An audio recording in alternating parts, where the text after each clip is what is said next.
Hello everyone, welcome back to my channel আদুরুমে lifestyle 19730। সবাইকে স্বাগতম।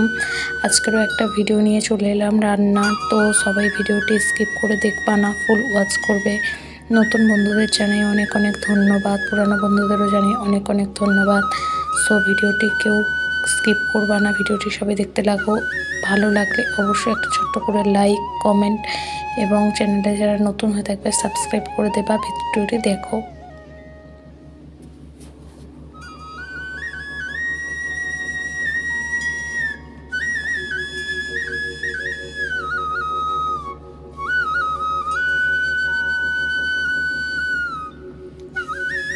সো দেখো, এখানে লাউ চিংড়ি করব, সেই জন্য লাউটাকে দেখো ডুমো ডুমো করে কেটে নিয়েছি। নিয়ে কিন্তু আমি একটু সিদ্ধ করে নেব। তারপরে দেখো কড়াই বসিয়ে দিয়েছি, দিয়ে দিলাম হচ্ছে তেল।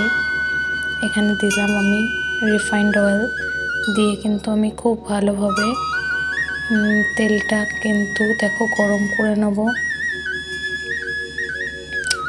লাউ চিংড়ি করব তো চিংড়ি মাছটাকে ভাজতে হবে, তাই তেলটাকে খুব ভালোভাবে আমি গরম করে নিলাম। গরম করে নেওয়ার পর আগে থেকে হলুদ নুন মাখানো চিংড়ি মাছটা দিয়ে দেবো। দিয়ে কিন্তু আরেকটু আমি হলুদ দেবো তেলেতেই, দিয়ে কিন্তু খুব ভালোভাবে লাল লাল করে ভেজে নেবো। দেখো হলুদ দিয়ে দিয়েছি, দিয়ে কিন্তু লাল লাল করে চিংড়ি মাছটা ভেজে নিলাম। আমি আমার পদ্ধতিতে লাউ চিংড়িটা করছি। তো ভিডিওটি ভালো লাগলে লাইক কমেন্ট করবে। দেখো চিংড়ি মাছগুলো আমি খুব হালকাভাবে ভেজেছি, ভেজে তুলে নিচ্ছি। তুলে নিলাম, নেওয়ার পর সেই তেলেই দিয়ে দিলাম হচ্ছে আলুগুলো। এটাও কিন্তু আলুগুলো খুব অল্প সিদ্ধ করা নুন দিয়ে, তাই দেখো আলুগুলো দিয়ে দিলাম।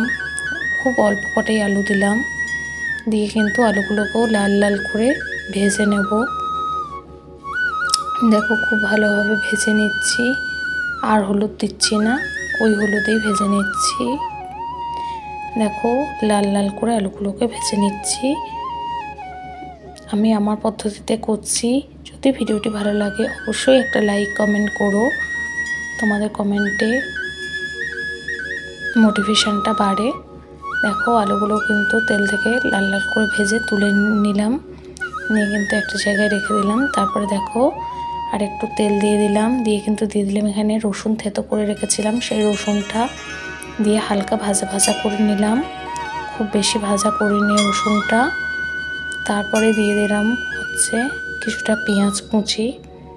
পেঁয়াজটা কিন্তু আমি কুচো করে রেখেছিলাম, সেই পেঁয়াজটা কিন্তু দিয়ে দিলাম। দিয়ে কিন্তু খুব ভালোভাবে নাড়াচাড়া করে নেব।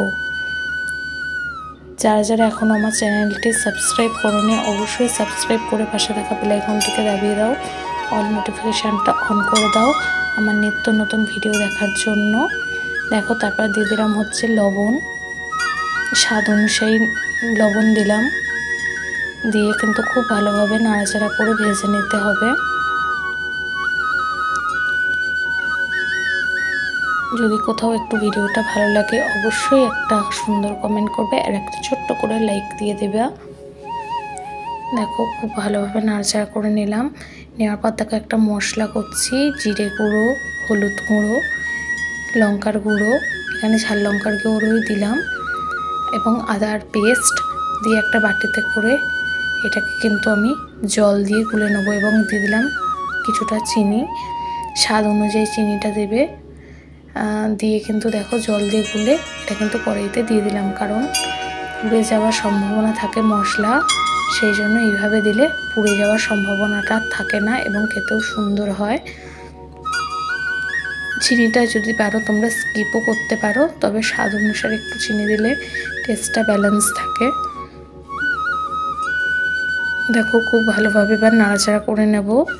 দেখো লাউটা কিছুটা সেদ্ধ করে রেখেছিলাম, সেই লাউটা এবার তেল ছাড়া অবধি অপেক্ষা করার পর মশলাটা থেকে লাউটা দিয়ে দিলাম। দিয়ে কিন্তু খুব ভালোভাবে এবার নাড়াচাড়া করে নেব। নিয়ে কিন্তু এই তরকারিটা খুব আমি শুকনো শুকনো করবো। দেখো খুব ভালোভাবে এবার আমি নাড়াচাড়া করে নিচ্ছি।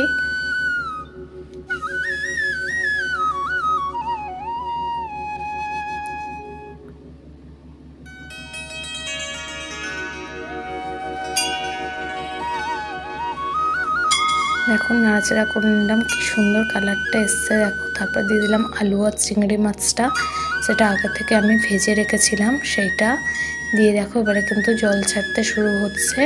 আমি কিন্তু লাউয়ের জলটা আগে ফেলে দিয়েছিলাম, লাউ সেদ্ধ করে জলটা কিন্তু আমি ফেলে দিয়েছিলাম। দিয়ে দেখো এবারে কিন্তু খুব ভালোভাবে আমি নাড়াচাড়া করে নিচ্ছি।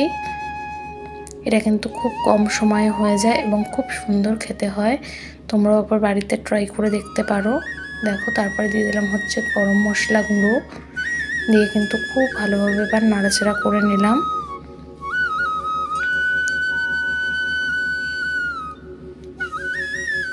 দেখো এটা যতটা কষবে, যতটা জল থাকা, মানে লাউ তো অনেকটা জলের সবজি, তাই জলটা যতটা মজে যাবে ততটাই সুন্দর খেতে হয়। দেখো আমার এখানে প্রায় জল পুরো মাখা মাখা হয়ে গেছে, জল আর নেই বললেই চলে। এই অবস্থা আমি নামিয়ে দিলাম। সো আজকের মতো টাটা।